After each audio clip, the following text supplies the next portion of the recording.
नमस्कार, मी मानसी भालेराव. आजच्या फ्रायडे फिनटॉकमध्ये मी तुम्हा सर्वांचं स्वागत करते. माझ्याबरोबर आहेत मिस्टर उन्मेष देशमुख. फ्रायडे फिनटॉक हा उपक्रम खरं तर आम्ही इन्व्हेस्टमेंट अवेअरनेस म्हणजेच गुंतवणुकीविषयी जागरूकता निर्माण व्हावी यासाठी सुरू केलेला आणि तुम्हा सर्वांकडून खरं तर आम्हाला खूप उत्तम प्रतिसाद मिळतो आहे. यासाठी मी तुम्हा सर्वांचे आभार मानते. आजचा जो आपला फ्रायडे फिनटॉकचा विषय आहे, तो म्हणजे इस्रायल आणि हमास यांच्या युद्धामुळे भारतीय शेअर मार्केटवरती होणारा परिणाम. तर उन्मेष सर, या शेअर मार्केटच्या परिणामाकडे जायच्या आधी आम्हाला हे सांगा, की भारतीय अर्थव्यवस्थेवरती याचा काय परिणाम होऊ शकेल किंवा होणार आहे असं वाटतंय? याविषयी आम्हाला थोडं गाईड करा.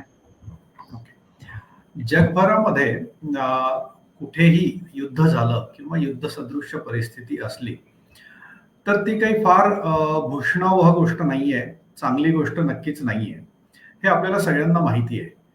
याचा परिणाम सगळ्या जगावरती होतच असतो. प्रत्यक्ष किंवा अप्रत्यक्षरित्या हा परिणाम होत असतो. झालं काय की मागच्या 20 ते 25 वर्षांमध्ये जगाची जी अर्थव्यवस्था आहे ती अर्थव्यवस्था कुठलीच स्टँड डाऊन राहिलेली नाहीये. म्हणजे सगळ्या जगाची अर्थव्यवस्था ही एकमेकांमध्ये गुंतलेली आहे. कोणीच असं म्हणू शकत नाही की जगभरामध्ये काही पण होऊ देत, मी माझी अर्थव्यवस्था चांगली ठेवतो, माझ्या देशात तर युद्ध होत नाहीये ना, मग मला काही प्रॉब्लेम नाहीये, असं आपण आता या क्षणी तरी म्हणू शकत नाही. तर सगळं जग एकमेकांमध्ये हं. गुंतलेलं आहे. प्रत्येक देशातले प्रत्येक जगातले प्रत्येक देश जे आहेत ते एकमेकांना काही ना काही वस्तू पाठवत असतात.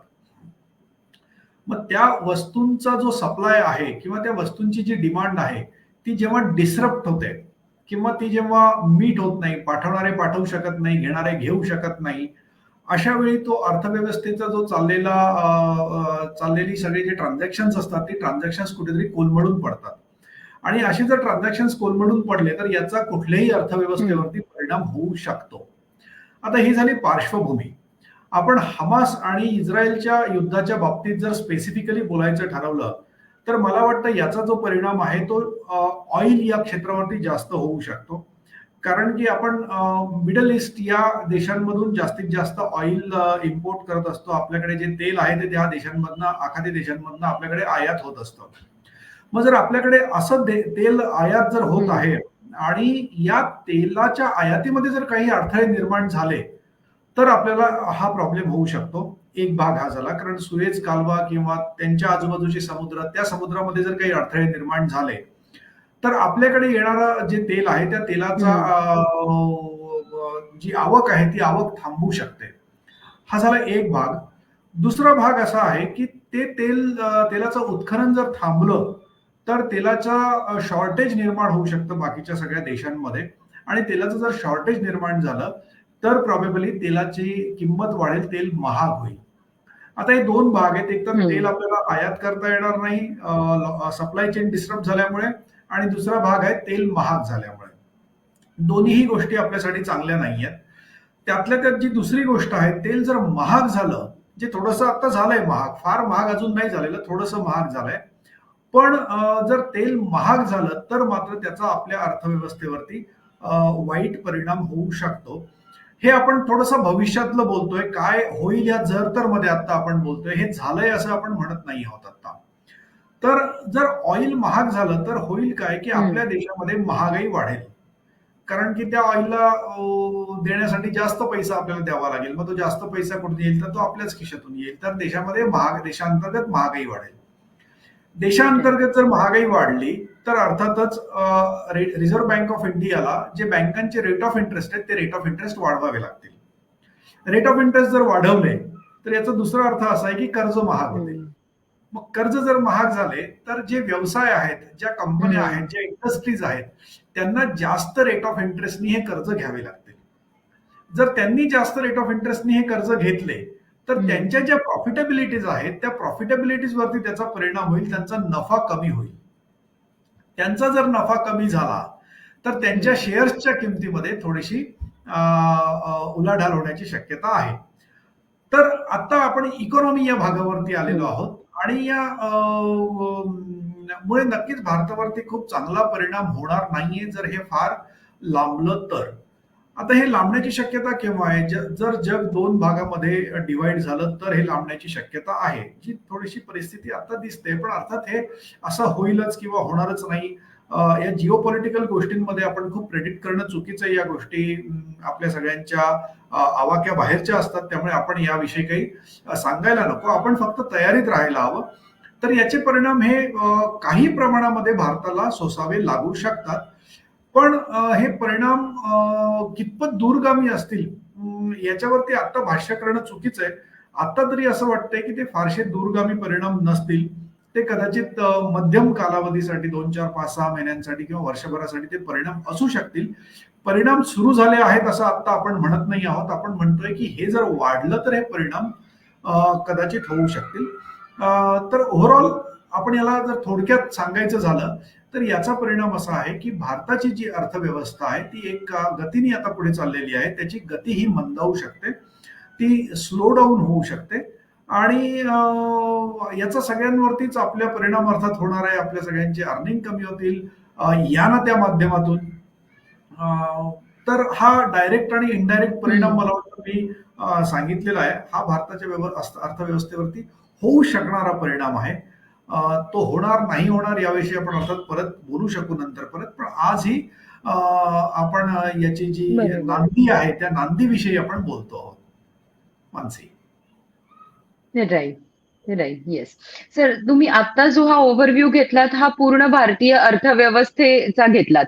पण आजचा आपला जो मूळ मुद्दा आहे की भारतीय शेअर मार्केटवरती याचा नेमका कसा परिणाम होऊ शकेल याविषयी काय सांगाल? बरोबर आहे. खरं तर हा सगळ्यांच्या जास्त जिव्हाळ्याचा विषय आहे की भारतीय शेअर मार्केटवरती याचा काय परिणाम होऊ शकेल. तर नक्कीच म्हणजे अर्थव्यवस्थेवरती जेव्हा परिणाम होतो तेव्हा त्याचा परिणाम हा शेअर बाजारावरती होतच असतो. कारण की शेअर बाजार किंवा ज्या कंपन्या आहेत, कॉर्पोरेट्स आहेत, त्यांचे जे प्रॉफिट्स आहेत ते शेअर बाजारावरतीच अवलंबून असतात. सॉरी, शेअर बाजार हा त्या कॉर्पोरेट्स प्रॉफिटवरतीच अवलंबून असतो असं मला म्हणायचंय. तर होईल काय, मी आता मागच्या प्रश्नाचं उत्तर देताना इथपर्यंत आलो होतो की कंपन्यांचे नफे कमी होतील, कंपन्यांचे प्रॉफिट्स कमी होतील. तर कंपन्यांचे नफे जर कमी झाले तर याचा अर्थ दुसरा असा आहे की जे शेअर्सचं अर्निंग आहे ते अर्निंग कमी होईल. आणि शेअरचं अर्निंग जर कमी झालं तर कदाचित लोकांची शेअर मार्केटकडे बघण्याचा जो दृष्टिकोन आहे तो थोडासा मंदावेल. लोक कदाचित शेअर्समध्ये इन्व्हेस्ट करणार नाहीत, कदाचित त्यांच्याकडे असणारे शेअर्स विकतील. मग जर त्यांच्याकडे असणारे शेअर्स लोकांनी विकले तर शेअर्समध्ये सप्लाय वाढेल आणि सप्लाय जर वाढला तर शेअर बाजार खाली येतं. हे डिमांड सप्लायचं मार्केट आहे. जेव्हा डिमांड वाढते तेव्हा शेअर बाजार वर जातो, जेव्हा डिमांड कमी होते किंवा जेव्हा सप्लाय वाढतो तेव्हा शेअर बाजार खाली येतो. आता आपण या बाबीकडे थोडंसं आणखीन येऊया की शेअर बाजारावरती जो परिणाम आहे तो कितपत मोठा असू शकेल किंवा त्याचा क्वांटम किती मोठा असू शकेल. कारण खरा महत्वाचा मुद्दा तो आहे. आपण हे म्हणलं की काही ना काही परिणाम नक्कीच होऊ शकतो, पण तो परिणाम किती मोठा होऊ शकेल हे आता आपल्याला थोडक्यात बघायला पाहिजे. थोडंसं इंटरेस्टिंग आहे.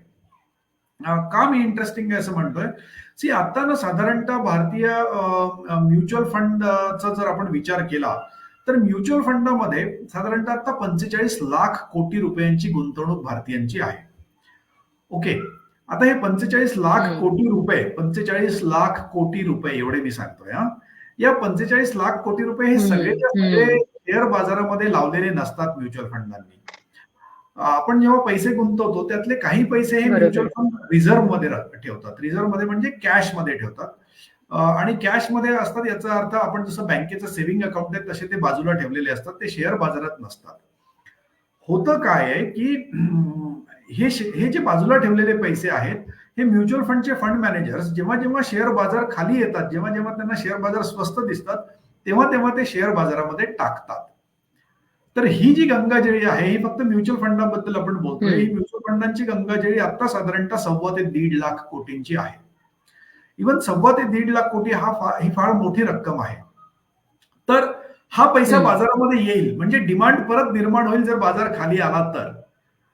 याशिवाय आता आपण दर महिन्याला सगळे भारतीय मिळून दर महिन्याला साधारणतः 16,000 कोटी रुपयांच्या 16,000 कोटी रुपये भारतीय बाजारांमध्ये, शेअर बाजारांमध्ये सिस्टमॅटिक इन्व्हेस्टमेंट प्लॅन किंवा SIPच्या माध्यमातून दर महिन्याला टाकत असतो. बरोबर. ही सुद्धा फार मोठी रक्कम आहे. आणि आपण 16,000 रुपये सगळे मिळून हम्म. टाकतो, याचा अर्थ 16,000 रुपयांची डिमांड दर महिन्याला आहे. म्हणजे तेवढी खरेदी तर दर महिन्याला होणारच आहे, 16,000 कोटी रुपयांची. तर हा हम्म. हा दुसरा एक मुद्दा हम्म. त्याच्यामध्ये फार महत्वाचा आहे. आणि तिसरा मुद्दा, म्युच्युअल फंडामध्ये काही असे फंड्स असतात ज्या फंड्समध्ये डेट मधून पैसे कायम इक्विटीमध्ये जात असतात, जसं ऍसेट अलोकेशन फंड किंवा बॅलन्स ऍडव्हान्टेज फंड. या फंडांमध्ये काही पैसे डेटमध्ये, काही पैसे इक्विटीमध्ये असे ठेवलेले असतात, ज्यात जेव्हा जेव्हा बाजार खाली येतो तेव्हा तेव्हा फंड मॅनेजर डेट मधले पैसे काढून इक्विटीमध्ये टाकत असतो. मग हे सुद्धा पैसे जे आहेत ते सुद्धा साधारणतः 1 ते 1.5 लाख कोटी रुपये फंड मॅनेजर्सकडे वेगळे आहेत. म्हणजे आधीचे कॅश मधले 1.25 लाख कोटी आपण बघितले, हे 1-1.5 लाख कोटी आपण बघितले. दर महिन्याला येणारे 15 ते 16,000 कोटी रुपये एसआयपीच्या माध्यमातून येणारे, एवढे जरी पैसे मार्केटमध्ये पुढच्या 3 ते 6 महिन्यांमध्ये येतील असं आपण जर म्हटलं, तर मार्केटला खाली जाण्यासाठी फार स्कोप नाहीये. आपण याचं थोडंसं तांत्रिक विश्लेषण करण्याचा प्रयत्न करतोय की बाजार फार खाली का जाणार नाही. बाजार खाली जाईल, पण तो फार खाली जाणार नाही असं आपलं आता म्हणणं आहे. बाजार खाली का जाईल, कारण हा जो इम्पॅक्ट आहे याचा थोडा बहुत इम्पॅक्ट येणार, सेंटिमेंटल इम्पॅक्ट बाजारावरती येणार, पण तो फार येईल असं आत्ताच्या क्षणी तरी वाटत नाही. अनलेस अँड अंटिल या म्युच्युअल फंड मॅनेजरनी पण सगळं घेणं बंद करून टाकलं, सगळ्या एसआयपीच बंद झाल्या, तरच तो खाली येईल. पण ही शक्यता जी आहे ही दुरापास्त आहे. असं सहजासहजी होत नसतं, कारण जेव्हा जेव्हा बाजार स्वस्त होतो तेव्हा तेव्हा प्रत्येक जण त्या बाजारामध्ये गुंतवणूक करायला बघत असतो. आणि त्यामुळे जेव्हा जेव्हा बाजार खाली येईल तेव्हा तेव्हा तो परत वर उचलला जाईल असं आता तरी वाटतंय.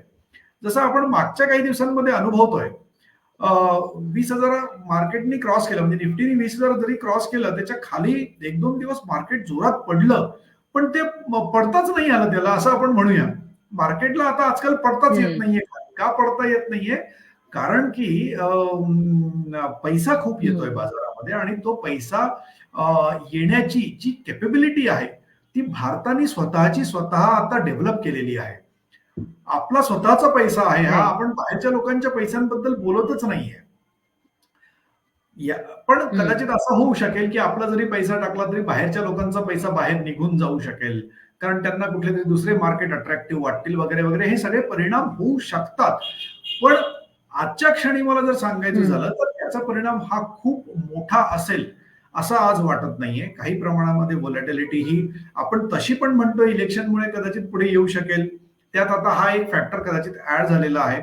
तर या सगळ्या कारणांमुळे ही जी व्होलॅटिलिटी येईल, यामुळे कदाचित 5 ते 10% मार्केट इथून पडू शकेल, which is a deserving correction.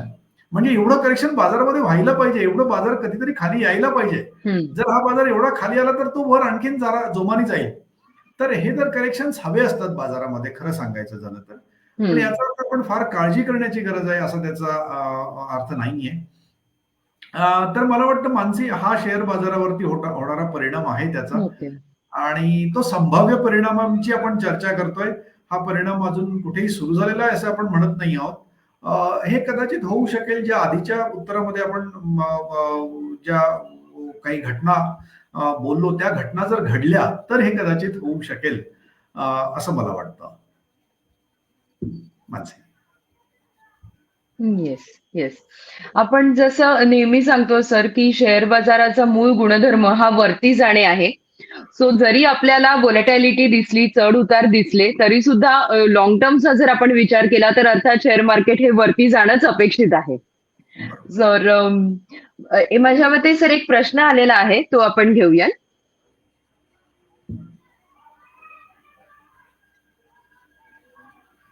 Whenever overall market goes up, does war takes place? खूप छान प्रश्न आहे. म्हणजे तुम्हाला असं म्हणायचं आहे की जेव्हा जेव्हा बाजार वरती जातो तेव्हा तेव्हा काहीतरी खुट्ट होतं, आणि ते खुट्ट झाल्यामुळे तो बाजार कुठेतरी गडगडायला सुरुवात होते. काही ना काहीतरी निमित्त होतं बाजार जेव्हा वर जातो तेव्हा. हो, असं घडतं खरं, पण याला तसा तांत्रिक आधार काही नाहीये. याला टेक्निकल सपोर्ट असा म्हणजे आपल्याला नाही म्हणता येणार की असं मार्केट फक्त जेव्हा वर जातं तेव्हाच होतं असं म्हणणं काही आपण प्रूव्ह करू शकत नाही. पण तुमच्या म्हणण्याला जेव्हा दुजोरा मला द्यायचा झाला तर असं म्हणता येईल आपल्याला की असं झालेलं आहे, हे खरं आहे. कदाचित असा हा परिणाम आपल्याला जेव्हा बाजार वर असतो तेव्हा जास्त जाणवतो अशा घटनांचा. आपण त्याला अशा पद्धतीने बोलूया, अशा पद्धतीने त्याचा उहापोह करू की अशा घटनांचा परिणाम बाजार जेव्हा वर असतो तेव्हा जास्त जाणवतो. बाजार जेव्हा मुळातच खाली असतो तेव्हा अशा घटनांचा परिणाम तेवढासा जाणवत नाही. कारण जर बाजार वर असेल तर लोकांकडे प्रॉफिट्स चांगले असतात आणि मग ते प्रॉफिट्स आपल्याला आता बाजूला सेव्ह करून घ्यायची ही प्रत्येकाची चढाओढ असते. आणि ती चढाओढ जास्त प्रॉफिटच्या बाबतीमध्ये जेव्हा असतं तेव्हा ती जास्त चढाओढ असते, म्हणून लोक जास्त फास्ट पैसे मार्केटमधून काढून घेतात आणि म्हणून तो परिणाम जेव्हा बाजार वर असतो तेव्हा जास्त जाणवतो. कदाचित जेव्हा बाजार खाली असतो त्यावेळी जेव्हा अशी एखादी घटना घडते तेव्हा तो परिणाम तेवढासा बाजारावरती जाणवत नाही. त्याचं कारण असं आहे की तेव्हा लोक तेवढे पैसे काढून घ्यायला बघत नाहीत, कारण की त्याच्यामध्ये मुळातच तेवढं प्रॉफिट नसतो. लोकांची जी सायकोलॉजी आहे ती सायकोलॉजी कशी की माझे प्रॉफिट नको जायला, पण मला जर 100 रुपये असतील तर 100चे 95 झाले चालतील. 100चे 120 झालेले असतील तर 120चे 118 होणं पण लोकांसाठी फार अवघड आहे पचवणं. पण 100चे 95 झालेले बऱ्याचदा चालतात. ही खरं सायकोलॉजी आहे. पण ती सायकोलॉजी असल्यामुळे कदाचित हा परिणाम तुम्ही जो म्हणताय तो जाणवत असेल की बाजार जेव्हा वर असतो तेव्हाच अशा प्रकारच्या घटना घडतात. मला वाटतं तसं नाहीये. त्या घटना जाणवतात जास्त खाली असताना पेक्षा.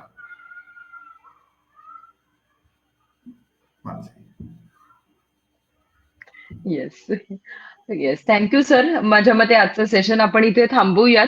खूप सोप्या शब्दांमध्ये तुम्ही आजचा हा विषय एक्सप्लेन केलात आणि पुढच्या शुक्रवारी एक नवीन विषय घेऊन नक्कीच आपण पुन्हा येऊयात एक इंटरेस्टिंग सब्जेक्ट घेऊन. तोपर्यंत मी सगळ्यांना सांगू इच्छिते की आमच्या फेसबुक पेजला लाईक करा, म्हणजे दर शुक्रवारचं नोटिफिकेशन तुम्हाला मिळेल जेव्हा आम्ही फेसबुक लाईव्ह करतो तेव्हा. आणि आमचे हे व्हिडिओज ना लाईक करा आणि तुमच्या ग्रुप्समध्ये शेअर सुद्धा करा. नक्कीच. उन्मेष सर, तुम्ही काही ऍड करू इच्छिता? नक्कीच. दर शुक्रवारी फ्रायडे फिनटॉकला चहा पिता पिता जॉईन करा. आमच्या बरोबर चहा घेत जा तुम्ही दुपारचा शुक्रवारचा, आणि चहा पिता पिता आपण थोड्याशा गप्पा मारत जाऊ आणि त्या निमित्ताने आपल्याला कनेक्ट पण करता येईल. So do spread the word of mouth. हा अवेअरनेस आपण लोकांपर्यंत पोहोचवण्याचा प्रयत्न करूया. लोकांना नक्की नक्की नक्की याच्या ज्या लिंक्स आहेत त्या लिंक शेअर करा तुमच्या व्हॉट्सअप ग्रुप्समध्ये किंवा फेसबुक पेजेसवरती. That will help all of us together. Mansi. Yes, okay. Thank you sir. Thank you.